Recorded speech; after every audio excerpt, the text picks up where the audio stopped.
पुनः अनेकान्तमयी मूर्ति नित्यमेव प्रकाशिताम्।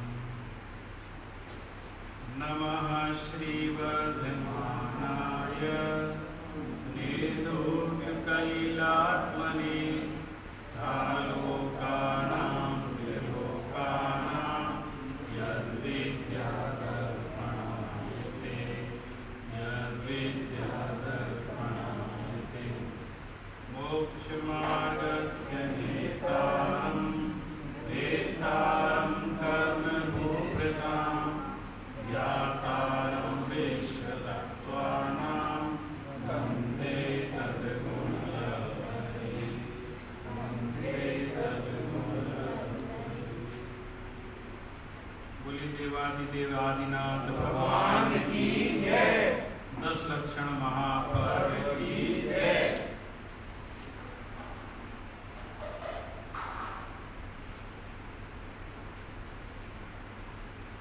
दस लक्षण महापर्व के इस द्वितीय दिवस षष्ठी तिथि के दिन पंचमी हाँ वो दो तिथियाँ एक साथ लग रही हैं, लेकिन हम जो दूसरा दिन मनाते हैं वो षष्ठी को ही मनाते हैं। अभी कह रहे हैं तो षष्ठी ही हो गई है, चेंज हो गई, दोपहर के 4 के बाद चेंज हो गई। तो ये इस बार हो रहा है दो तिथियां एक साथ हो रही है, लेकिन हम तो षष्ठी को ही मनाएंगे। और जैसा कि हम कल चर्चा कर रहे थे कि हम भावनाओं पर चिंतन करें। ऐसा शास्त्रों में कहा गया है कि भावना भवनाशिनी, भावना भव का नाश कर सकती। और हम जिन धर्म के अनुयायी हैं वो जिन धर्म तो भाव प्रधान ही, भाव जैसे होंगे वैसी गति होगी। तो भावना हमारी आत्मा के परिणाम विशुद्ध करने की सबसे बड़े माध्यम है। इसलिए हमें भावों की विशुद्धि पर विशेष ध्यान देना पड़ता है। और जितने भी हमारे निमित्त हैं, धर्म के जितने भी निमित्त हैं, वो सब भाव विशुद्धि के ही परिणाम पैदा करते हैं। जिन बिंब का दर्शन करते हैं तो उससे भी भावों की विशुद्धि होती है। जिनालय के दर्शन, नव देवताओं के दर्शन करते हैं तो उससे हमारे भावों की विशुद्धि होती है। हमको अपनी भावों की विशुद्धि के लिए इस अवस्था में किसी न किसी अवलंबन की आवश्यकता पड़ती है। और हमको जो निमित्त खोजते हैं वो बड़े विशुद्ध निमित्त खोजते हैं, क्योंकि उनके जैसे निमित्त होंगे वैसा ही हमारे भाव भी पैदा होगा। इसलिए हम निमित्त भी उस तरह के खोजते हैं। तो ये जो शास्त्रों में चर्चा है कि भावना भवनाशिनी, यदि हमको इस संसार के भव का अभाव करना है तो हमें उत्कृष्ट से उत्कृष्ट भावना वानी। हम लोग 16 कारण भावना की बात करते हैं। अब देखो कितनी सारी भावनाएं हैं। 12 भावना की चर्चा करते हैं। भावना योग होता है। भावना को लेकर के कितनी बहुत सारी शास्त्रों में चर्चाएं की गई। और 12 भावना तो हमारी ऐसी भावना है कि हर गले के कंठ का हार बनी हुई है, ऐसी 12 भावना है। और जब हम उन छंदों को पढ़ते हैं, 12 भावनाओं को अनुप्रेक्षा भी कहा जाता है। और अनुप्रेक्षा शब्द का क्या अर्थ है? बार बार देखना। अनु माने बार बार दोहराना, और प्रेक्षा शब्द का अर्थ है देखना, विचार करना, चिंतन करना। ये अनुप्रेक्षा पर इतना बल क्यों दिया गया जैन शास्त्र? इस पर भी थोड़ा हमको विचार करना पड़ेगा। इतना बल क्यों दिया है? बार बार दोहराओ, बार बार दोहराओ, वही चीज दोहराओ, ज्यों की त्यों दोहराओ। और क्यों एक बार बता दिया ना, 12 अंतरिक्षा होती है, नाम भी गिना दिए, उसका अर्थ भी बता दिया, फिर रोज रोज पढ़ने को क्यों कहते हैं, फिर रोज रोज उसको दोहराने को क्यों कहते हैं उसी चीज को। इसमें आचार्य महाराज कहते हैं कि हमारे संस्कार इतने कमजोर हैं, उनको दृढ़ करने के लिए हमें 12 भावनाओं को बार बार दोहराना। हमारे संस्कार मजबूत किस चीज में है? अनादिकाल के विषय भोगों के संस्कार इतने दृढ़ हैं कि उनको सीखने की जरूरत नहीं पड़ती, उनको दोहराने की जरूरत नहीं पड़ती। सीख बिना नर सीखत है, विषयादिक भोगने की चतुराई। आपको विषय भोगों की ट्रेनिंग देने की आवश्यकता नहीं है। सीख बिना नर सीखत। आप कोई कोशिश मत करना सिखाने की किसी को, क्यों? अब कुछ मत करो, वो अपने आप सीख जाएगा। संसार पूरा वही काम कर रहा है, सिखाने का ही काम कर रहा है। अब क्या क्या किसको ट्रेनिंग देना चाहते हैं, किस चीज की ट्रेनिंग देना चाहते हैं? तो सीख बिना नर सीखत है, विषयादिक भोगन की चतुराई। तो सिखाना क्या है? तो जिसके संस्कार नहीं है वो चीज सिखाना, और जिनसे हमारे सारे कर्मों के संस्कार का अभाव हो सके वो काम सिखाना है। ऐसी चीज सीखनी भी है और ऐसी सिखानी। शिक्षा बोलते हैं ना, शिक्षा, सीख। छैडाला में शुरू में ही आता है ना, सीख दे रहे हैं। छैडाला में क्या कहते हैं? सीख दे रहे हैं। गुरु क्या सीख दे रहे हैं आपको? ये शिक्षा है सबसे बड़ी, कि हम उन विषयों की शिक्षा प्राप्त करें जो हमें विषय भोगों से बचने की सलाह दें, इनसे कैसे दूर रहें। अब एक बार में समझ में नहीं आता तो बार बार उसका चिंतन करना पड़ता। ये 10 लक्षण बार बार आते हैं ताकि वो हमको बार बार वो चीज आए। हम कितना सा समय इसके लिए देते हैं? कहते कम से कम वो डोर न छूटे हमारी, वो डोर तो हमारी बंधी रहे। कभी हमारी विपत्ति पड़े तो ऐसा ना हो कि हमारे पास कोई आसरा ही ना बचे।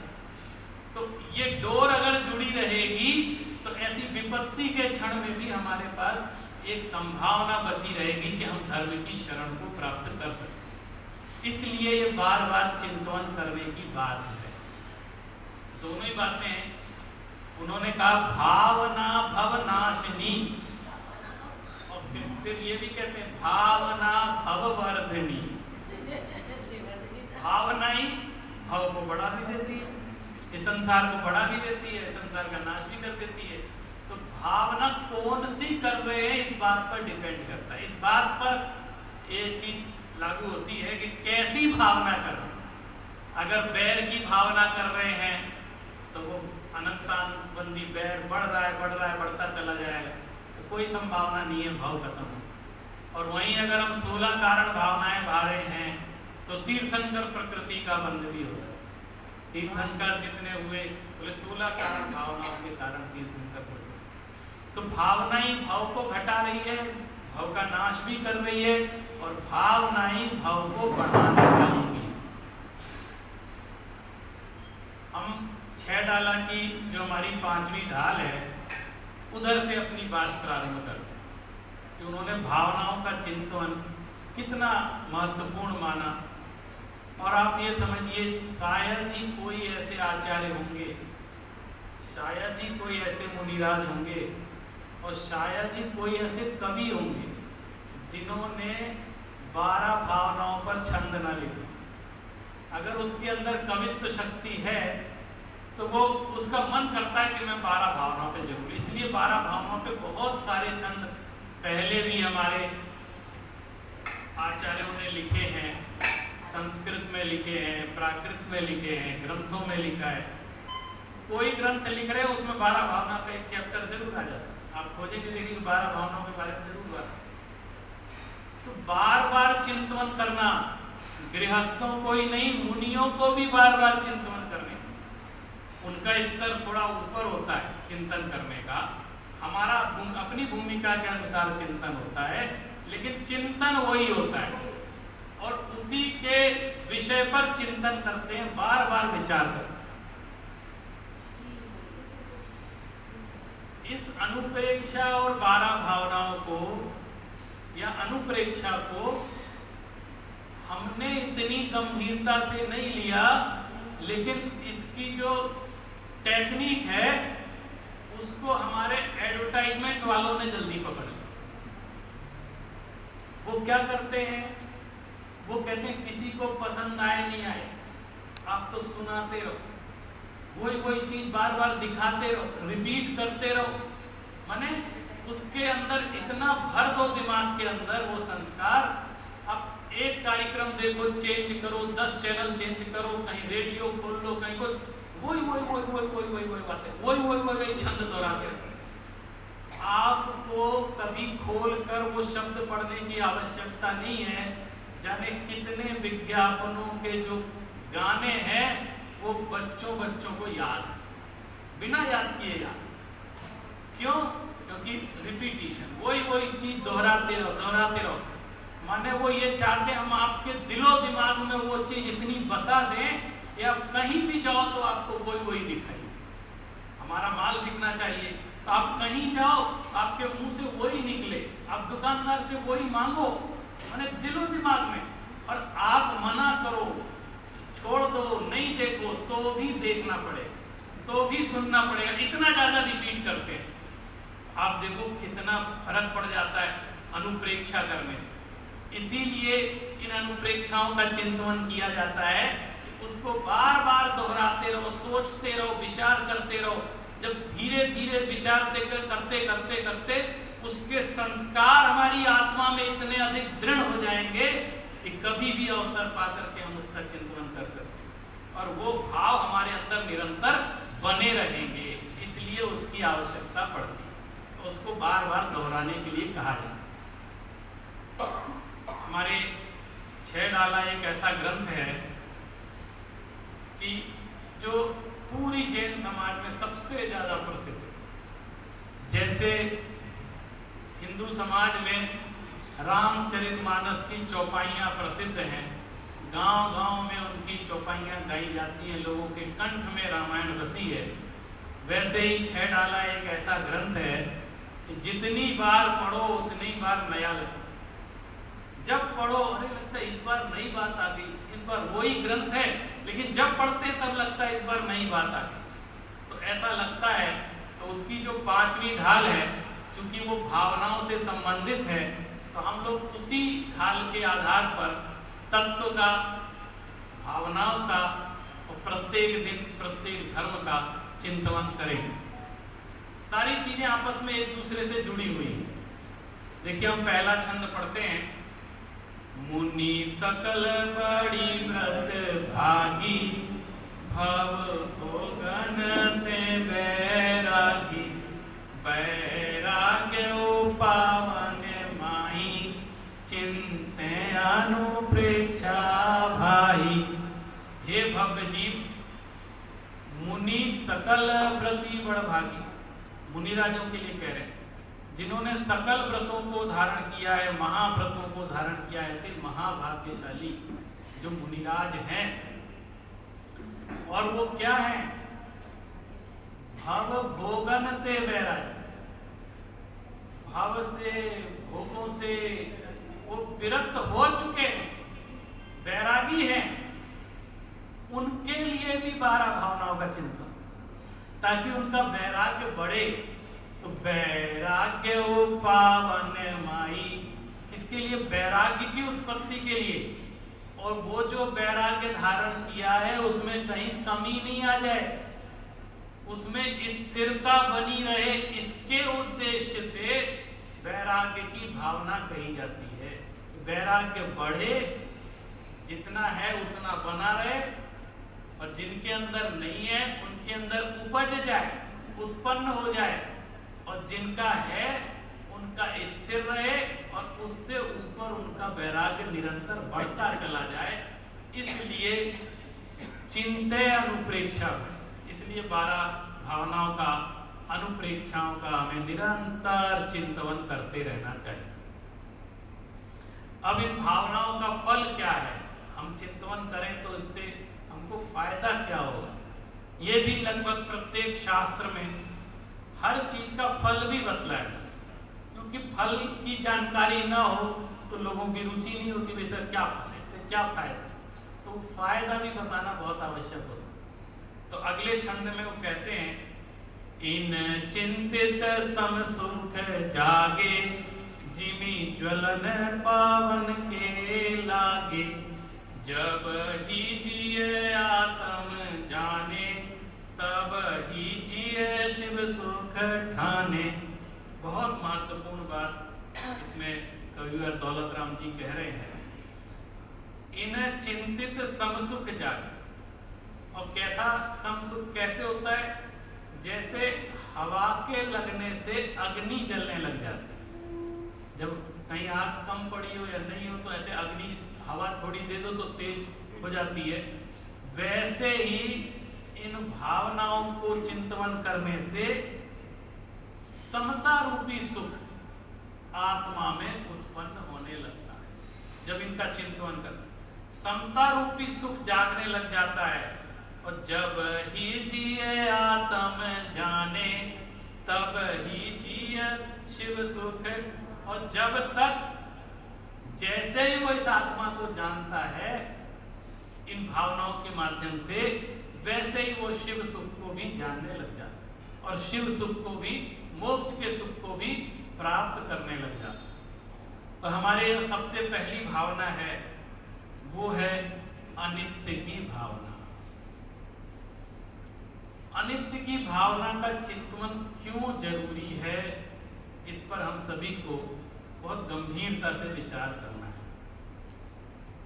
आखिर हम कौन सी गलती कर रहे हैं, हम किस गलत मान्यता में पड़े हुए हैं, जिसके कारण हम बार बार पुनः पुनः उन्हीं दुख के भवसागर में डलते चले जाते हैं। सबसे बड़ी भूल हमारी क्या है, एक तो सबसे पहला काम हम अपनी भूलों को जाने कि हमने भूल क्या की है, जाने तो उसके मिटने का उपाय करें। जब हम अपनी गलती पहचानेंगे ही नहीं तो उसको दूर कैसे करें। कहते हैं जो अपनी गलती को मानता है वो सबसे बड़ा ज्ञानी है, और अपनी गलती को माने ही ना कि मैंने गलती की है तो उसका सेकंड स्टेप कहाँ से आएगा दूर करने। पहले तो ये माने कि मैंने ये गलती की। अब देखिए हमारी भूल क्या है, अनित्य भावना क्यों बता रहे हैं कि जो चीज स्वभाव से ही नित्य नहीं है, या स्वभाव से ही नित्य नहीं है, हम उसे नित्य मानते हैं। जो चीज स्वभाव से ही नित्य नहीं है हम उसको नित्य मानते हैं। नित्य माने वो शाश्वत मानते हैं उसको, और स्वभाव से वो शाश्वत है नहीं।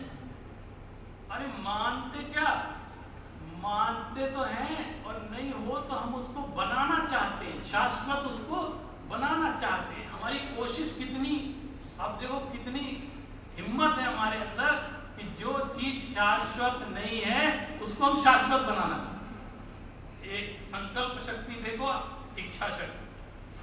जो चीज जैसी है वो वैसी हमको स्वीकार नहीं, इसलिए अनित्य की भावना कराते हैं। क्या युवावस्था बहुत अच्छी मानी जाती है, सब युवावस्था सबसे अच्छी अवस्था।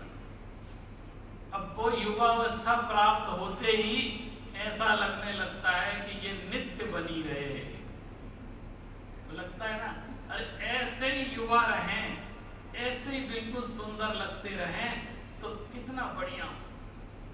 ये मानते भी हैं और उसको शाश्वत करने की कोशिश भी करते हैं।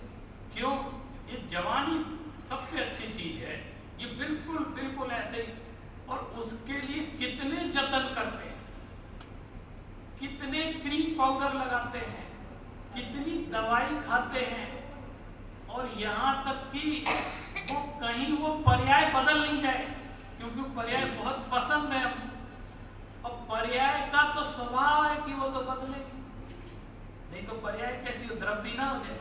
तो पर्याय का तो स्वभाव है, आप मानो नहीं मानो वो वृद्धावस्था कहीं ना कहीं से झरोखों से झांकने ही लग जाती है ना, कहीं ना कहीं वो दिखने ही लग जाती है। वो भी हमको पसंद नहीं आती। क्यों भाई, क्यों पसंद नहीं आती? एक प्रसन्न चित्त राजर्षि हुए, उनको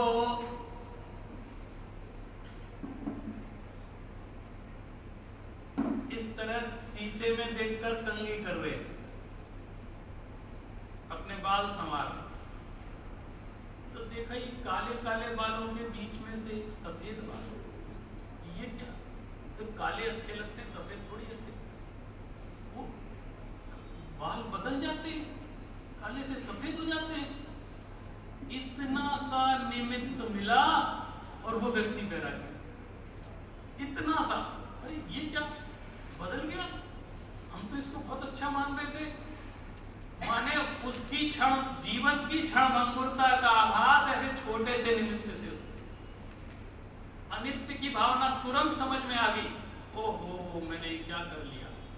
तुरंत इतना सा सफेद बाल देख करके अपना वैराग्य हो गया। कितने डरपोक टाइप के लोग थे, है ना, डर जाते थे, हैं?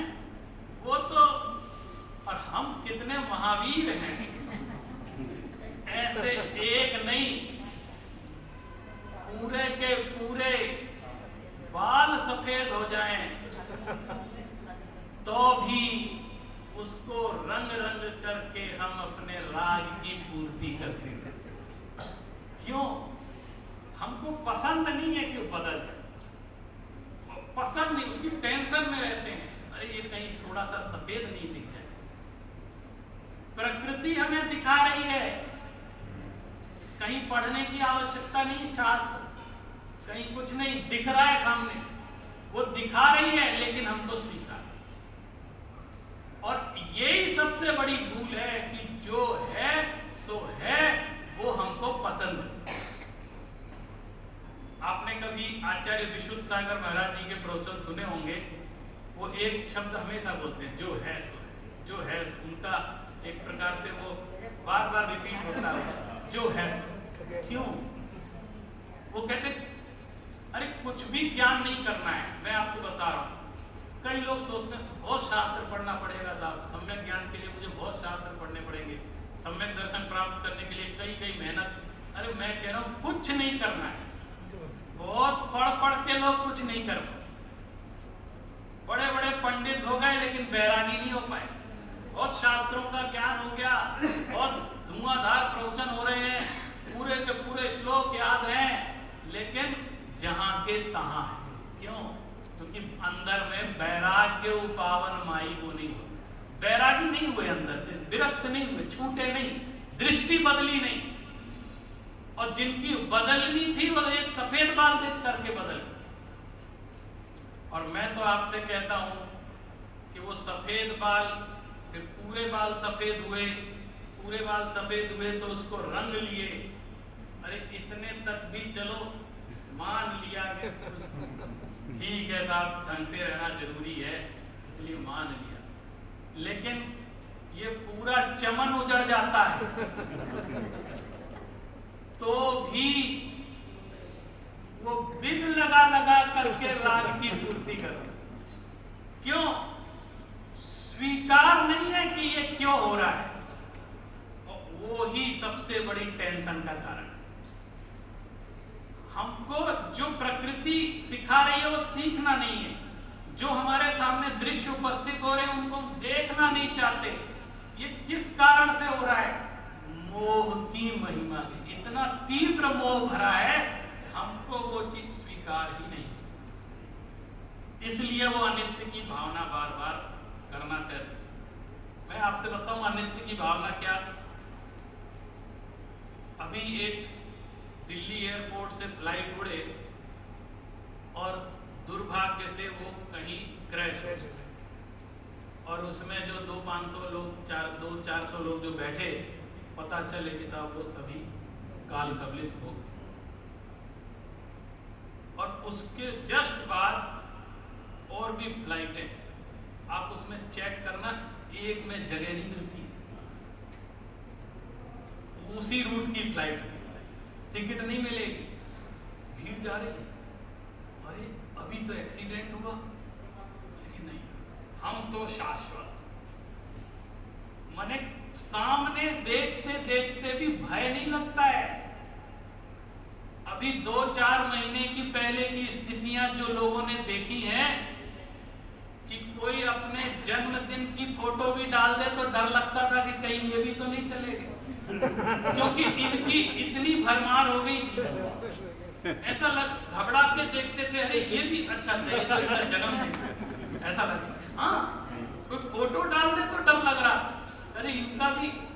इतनी भयानक अनित्यता देखने के बाद भी अगर हमारे मन में वैराग्य के बीज उपस्थित नहीं होते हैं तो आप सोचो मोह कितना दृढ़ है, और उस मोह की कुछ पकड़ को कम कर दे ये अनित्य भाव है। कैसे?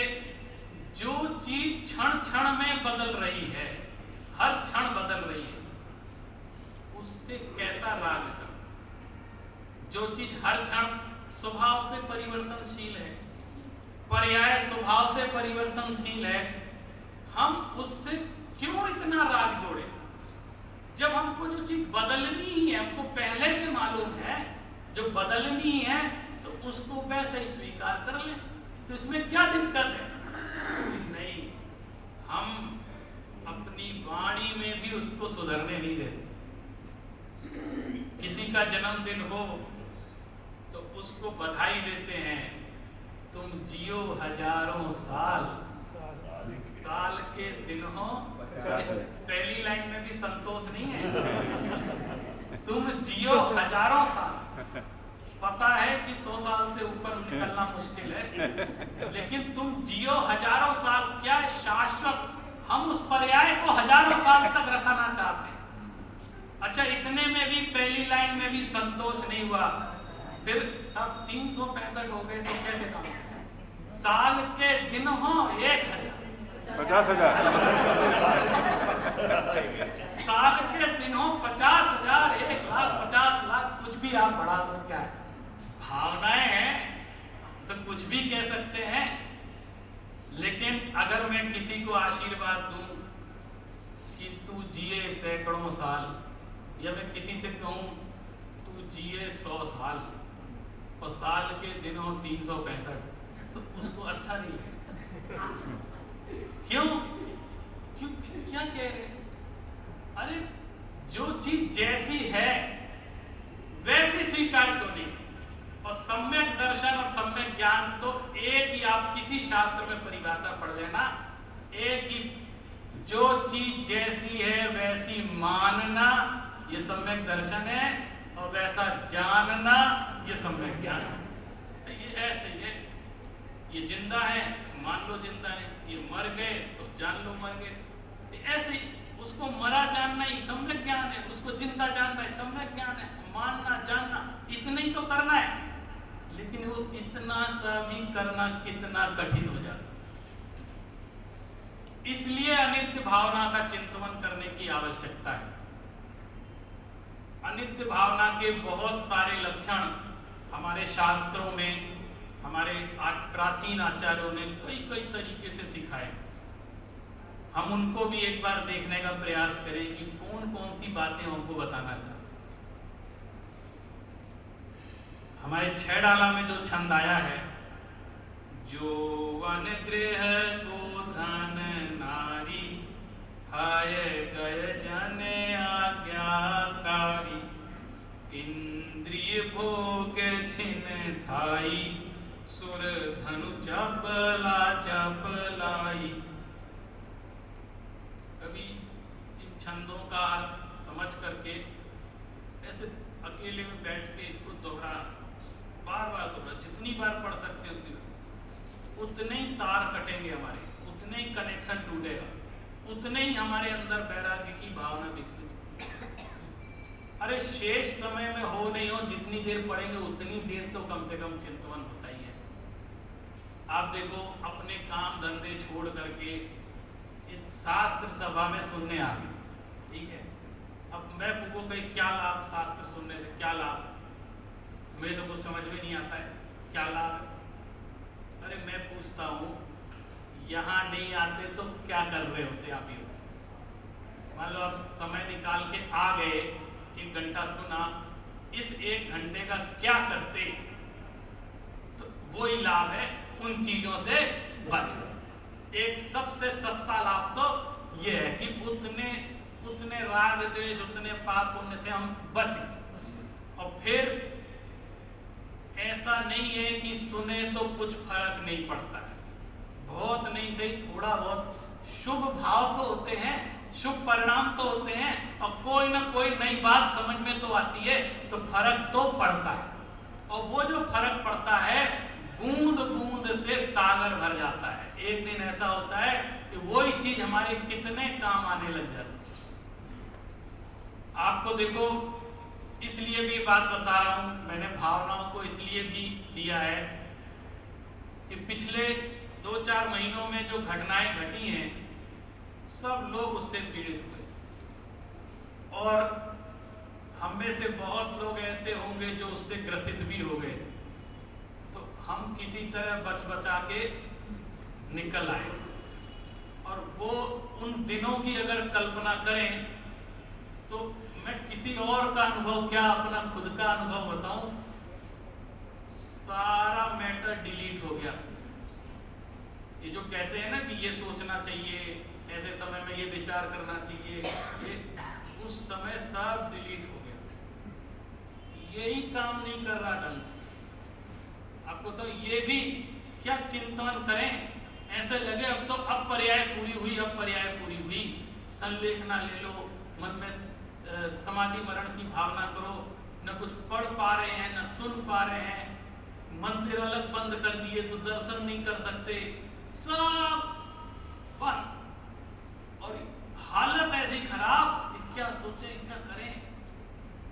तो हमारे पिताजी ने फोन पर एक उपाय सुझाया, ऐसे समय में कोई बता दे, आसरा दे दे, कुछ मत करो, ढमोकार मंत्र याद है, तो वो तो याद है, इतना घुटा है कि वो तो कोमा में भी चले जाए तो अंदर अंदर चलता रहे।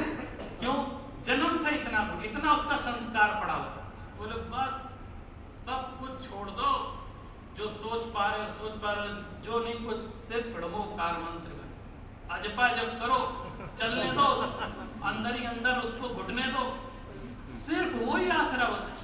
आप ये सोचो, सारा मैटर कुछ नहीं दिख रहा था आपको, हाथ टूट जाए, पांव टूट जाए, और भी कुछ हो जाए, दिमाग ठीक रहे तो सब काम कर लेता, लेकिन उस दिमाग पे ही कोई चीज चढ़ जाए तो सब काम बेकार हो जाता है। इसलिए इतना अभ्यास करना है, इतना संस्कार डालना है कि अनकॉन्शियस में भी यही मैटर चलना चाहिए। जब कुछ हाथ में ना रहे, आईसीयू में भर्ती हो जाए, कोई सुनाने वाला ना हो, कोई कहने सुनने वाला ना हो, और चारों तरफ वो सफेद पोशाक में वही यमदूत दिखे कि जाने कब क्या कर रहे, और आसपास के लोग भी अब ये चलेगा, अब हमने हमारा ही नंबर आने वाला है। वो उस स्थिति की कल्पना करो, उस समय क्या विचार करेगा आदमी। ऐसे समय देखे हैं लोगों ने, महसूस किए हैं, उस समय क्या कर सकते हैं। ऐसी अनित्य भावना वाली है। ऐसे समय में भी जब कोई साथ नहीं दे रहा हो तो हमारा धर्म हमारा साथ देता है। अगर उस समय हमारा मन कोई छीन नहीं सकता, हमारे अंदर में वो बात होगी तो हम उस वैराग्य का चिंतन कर सकते हैं, हम अंत अपना ऐसे समय में सुधार सकते हैं, और उस समय इस कॉन्फिडेंस में भी जी सकते हैं कि हमारे पास तो इतनी धन संपदा है, हमारे पास धर्म जैसा धन है, रत्नत्रय है हमारे पास, मुझे और कुछ चाहिए ही नहीं। अकेले हैं तो क्या होगा। और लोग ये चले गए साहब, ये कई लोगों के ऐसी सूचना आई कि साहब मुझे किसी तरह हॉस्पिटल से निकाल। क्यों? घर में फिर भी जिंदा रह जाएंगे, यहाँ पता नहीं बचेगा। क्योंकि मानसिक रूप से क्रम से साहब उधर वाला, उस बेड वाला मर गया, इस बेड वाला, अब ऐसे लगे हम भी। और उस समय ये विचार आ जाए कि ये एक क्षण कोई हमसे छीन नहीं सकता और एक क्षण हमें कोई दे नहीं। आयु ना घट सकती है ना बढ़ सकती है। मेरी आयु शेष होगी तो कोई छीन नहीं सकता, और आयु पूरी होनी होगी तो चाहे पूरी के पूरे टीम लग जाए तो भी बचा नहीं। ऐसा दृढ़ श्रद्धान जिसने पाया उसका लाभ हुआ। ऐसी स्थिति में किसी की सूचना आई, हम क्या करें, ऐसी स्थिति में क्या करें, ये ऐसी स्थिति खड़ी हो गई है, क्या करें। उनकी पत्नी का फोन आया, अब पति की ऐसी स्थिति, हमें क्या करना चाहिए। हमने कहा साहब डॉक्टर से पूछो, आप डॉक्टर क्या कह रहा है, डॉक्टर से बात करो। ऐसा वो तो सब चल रहा है, आप बताओ क्या करें, कुछ हो ही नहीं रहा। अब क्या, ऑक्सीजन लगा दिया, सब कुछ हो रहा, इंजेक्शन लगा दिया, कुछ स्थिति समझ में नहीं आ रही है। तो मैंने कहा आप अगर उनसे कह सकती हैं या उनको कोई सुना सकते हैं तो प्रणवोकार मंत्र, तो बोले उससे सब ठीक हो जाएगा। अरे मैंने कहा हाँ सब ठीक हो जाएगा। तो मैंने क्यों कहा, क्या प्रणवोकार मंत्र से उसकी आयु बच जाएगी। मैंने जो सब ठीक हो जाएगा ना, गलत नहीं कहा। अरे बच गया तो ठीक हो जाएगा, चला गया तो सब ठीक हो जाएगा। क्या भाव सुधर जाएगा। अंत समय में भी दृढ़ोकार मंत्र सुन लिया, बोल लिया, तो अगर आयु पूरी होनी होगी तो भव सुधर जाएगा। किसी पर्याय में इंद्र पर्याय को प्राप्त कर लेगा, स्वर्ग में चला जाएगा। जब जीवनधर स्वामी ने एक कुत्ते के जीव को दृढ़ोकार मंत्र अंत समय में सुना दिया था, तो वो इंद्र की पर्याय में पहुंच गया था, स्वर्ग में इंद्र हो गया। तो जब एक कुत्ते के जीव को सुना दिया, तो अब लोग अपेक्षा ये दृढ़ोकार मंत्र से बच सकते हैं कि नहीं बच सकते, आप ये बता दो। अरे बचना होगा तो बच जाएंगे, और नहीं बचना होगा तो नहीं बचेंगे। आप तो फ्री हो जाओ कि अब तो हम सुन रहे हैं, पढ़ रहे हैं, जो होगा सो हो, देखा जाए। जब कुछ हाथ में नहीं दिखता है, पुरुषार्थ तो सब करते हैं, जिससे जो बन पड़ती है सब करते हैं। अगर दवाई से ठीक होना होगा तो पुण्य के उदय से वो दवाई भी मिल जाएगी, और नहीं ठीक होना होगा तो दुनिया की कोई दवाई ठीक नहीं कर सकती। ऐसा होता है ना, अब कौन सा इंजेक्शन कौन सी दवाई लगा लें कि आयु बढ़ जाए, कुछ नहीं है। ये सब निमित्त नैमित्तिक संबंध हैं। अगर होना होगा तो हो जाएगा, और नहीं होना होगा तो उससे भी नहीं होगा। इतनी सब बातें जान करके क्या करें, परेशान हो जाएं? नहीं। ऐसे समय में भी जो अपने समता परिणामों को विकसित कर लेता है, वो उस परिस्थिति से जीत लेता। आंखों के सामने सब होता देख रहे हैं, रो भी रहे हैं, दौड़ भी रहे हैं, बचाने की कोशिश भी कर रहे हैं, लेकिन अंदर में एक धारा चल रही है, जिसकी जो आयु जब होनी होगी उस समय होगी। अपने परिणाम इतने विकृत करने से कुछ नहीं होने वाला, इतने आकुल व्याकुल रौद्र ध्यान करने से कुछ नहीं होना। ये कौन करेगा? जिसने इस अनित्य भावना का चिंतन किया होगा, या इसका स्वरूप जिसने समझा होगा। यौवन, ये युवावस्था, ये घर, गोधन, नारी, है गए, जय नाज्ञाकारी, हाथी घोड़े और ये नौकर चाकर, बोले ये जितने भोग सामग्री हमको चारों तरफ दिख रही है ना, किसी जन्म के पुण्य के उदय से जो प्राप्त हो गई है, सहज भले में चल रही है, बोले इंद्रिय भोग छिन खाई, ये सब क्षण भंगुर है। और जो चीज क्षण भंगुर है उसको हम शाश्वत क्यों मानते हैं, और क्यों उसको शाश्वत करना चाहते हैं? भाई ज्यादा ज्यादा टाइम का ही फर्क पड़ता है, कुछ दिन ज्यादा चल जाएगा, किसी का कुछ कम हो जाएगा। वैलिडिटी तो सबकी होती है, एक्सपायरी डेट तो हर चीज की होती है। ये जिस दिन इस चीज को स्वीकार कर लेंगे, उस दिन उस समत्व को, समता भाव को प्राप्त कर। एक दो चीज और आपको बताता हूं। हमारे जो और कवि हैं, आपने उनकी भी पढ़ी होंगी रचनाएं, वो कितने अच्छे छंदों में बात कहते हैं। मंगत राय जी की 12 भावना आपने पढ़ी होगी। सूरज चांद छिपे निकले ऋतु फिर कर आवे, और प्यारी आयु ऐसी बीते पता नहीं का ये प्यारी आयु हमको कितनी पसंद है, बोले ऐसे बीतते पता नहीं। देव पर्याय में अगणित वर्षों की आयु होती है और उस समय हम इतने के लिए जाने कितना 50, 70, 80, 90 साल के लिए जाने क्या क्या कर रहे हैं, तो 100 भी पूरा करना मुश्किल, जहाँ वहां के लिए जाने क्या क्या खड़ा करना चाहते हैं। और वहां तो देखो कितनी कितनी हजारों वर्ष की आयु, अगणित आयु, वो कैसे जीवन अपना जीते होंगे।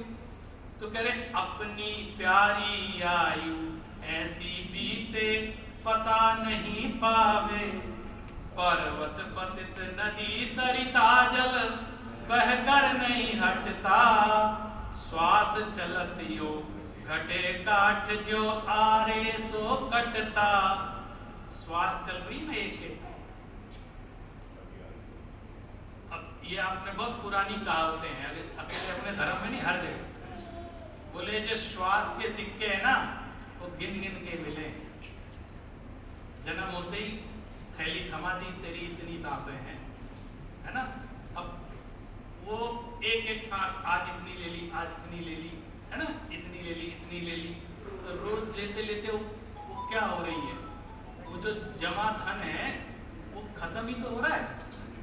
तो कह रहे हैं श्वास चलत ज्यों घटे, घट में श्वास ऐसे चलती है जैसे काठ ज्यों आरे सो काट। ये जो लकड़ी को आरे से काटते हैं ना, आज एक कट दी दूसरी कट दी, आप कोई भी कितनी बड़ा पेड़ हो रोज इतनी सी ब्लेड भी फेरेंगे ना रोज जा जाके, तो 1-2 साल में वो गिरी जाए। तो क्यों? क्योंकि रोज कट रहा है। तो वैसी हमारी श्वास धीरे धीरे कटती चली जा रही, बढ़ नहीं रही है, आयु भी बढ़ नहीं रही है, घट रही। आप दृष्टिकोण से देखें, अगर बदल दें उसको थोड़ा सा, हम बर्थडे मनाते हैं, जन्मदिन मनाते हैं, हम इतने साल के हो गए, हम 20 साल के हो गए, हम 25 साल के हो गए, हमें लगता है हम बढ़ रहे हैं। 30 साल के हो गए, 35, 40, 45, 50। तो एक दृष्टिकोण जो पॉजिटिव दृष्टिकोण वो ये थे, हम तो बड़े हो रहे हैं, हमारी तो आयु बढ़ रही है। और दूसरी दृष्टि से देखो तो घट रही है, आयु बढ़ती थोड़ी। आयु तो आपको फिक्स मिल गई, इतनी साल आपकी आयु कर्म पहले से निश्चित हो गया, इतना है। अब आप देख लो क्या करना है, तो वो जो निकल रहा है तो खत्म नहीं हो रहा है। तो हम बर्थडे के दिन आनंद भी मना सकते हैं और बर्थडे के दिन वैराग्य भी उपजा सकते हैं। अरे इतने वर्ष फालतू चले गए, है ना, इतने समय ऐसे ही हो गया, कुछ नहीं कर पाए, पता नहीं कितने दिन बचे, तो उनके बारे में हम चिंतन कर सकते। तो ये देखिए दोनों दृष्टि से उस पर फर्क पड़ जाता है कि हम जन्मदिन को किस दृष्टि से देखें। और आपको कहूं, ये तो हमारे धर्म की सभा है, उसमें तो हम कह भी सकते हैं, एक एक क्षण हम जी रहे हैं कि मर रहे हैं। हम कहते हैं हम तो हर क्षण जी रहे हैं। अरे एक एक क्षण जो कह रहे हैं आयु कर रहे हैं, घटी रही है ना, पल पल मरण ही हो रहा है। वो तो एक मरण कब होता है, समाधि मरण की बात करते हैं ना जब लोग, जैसे समाधि मरण। तो आपको देखो समाधि मरण माने क्या समझते हैं, बताओ समाधि मरण माने क्या? मैंने जो जनरल कॉन्सेप्ट में आपको बताता हूं, लोग क्या ये मरने वाले हैं, इनका समाधि मरण चल रहा है, मैंने ये मरने वाले हैं, तो इन्होंने अपना त्याग कर दिया है सब चीजों का। तो हम उसको ऐसे, जबकि समाधि मरण तो रोज हो रहा है, मरण रोज हो रहा है, समाधि मरण रोज नहीं हो रहा है। समाधि पूर्वक मरण को समाधि मरण बोलते है ना, समाधि पूर्वक मरण। और हम चाहें तो हम रोज समाधि मरण कर सकते हैं, क्यों? हर क्षण तो मरण हो ही रहा है। और समाधि माने अपनी आत्मा में रहो। समाधि का अर्थ क्या है? अपनी आत्मा का ध्यान करो, अपनी आत्मा में रमे रहो, और हर क्षण मरण हो रहा है, समाधि मरण हो रहा है, अलग से मरने की आवश्यकता नहीं है। अब हर क्षण समाधि चल रही है, जिस दिन मरण होना होगा तो हो जाएगा। लिए क्या इंतजार करना, अंत समय का क्या इंतजार करना। और वो तो समाधि मरण वाला हर क्षण मरता नहीं है, हर क्षण जीता है। क्या आज का दिन मैंने जी लिया, कल का दिन मैंने जी लिया, क्यों? मैंने अपनी आत्मा का ध्यान किया, अपने वितराग भगवान का ध्यान किया, मैंने तो जीवन जिया है। और उस क्षण मरण हमारा प्रतिदिन एक एक क्षण चलता चला जा रहा है।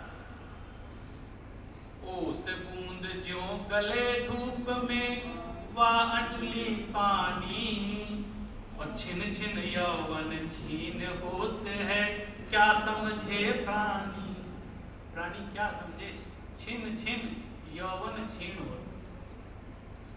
एक एक क्षण यौवन का छीन हो रहा है, और विषय भोग की तृष्णा बढ़ती चली जा रही है। ये क्या, वो भी तो क्षीण होनी चाहिए, साथ में दोनों काम होने चाहिए, है ना? कि वो क्षीण हो रहा है तो विषय भोगों के प्रति जो तृष्णा है वो भी कम होनी चाहिए, वो भी क्षीण होनी चाहिए। हमारी जो भारतीय संस्कृति है उसमें जो बच्चे होते हैं, युवा होते हैं, वो तरह तरह के परिधान पहनते हैं, लेकिन जैसे जैसे उम्र बढ़ती जाती है, जो एक भारत में ही संस्कृति है सामान्य, उनकी वेशभूषा भी सामान्य होती जाती है ना?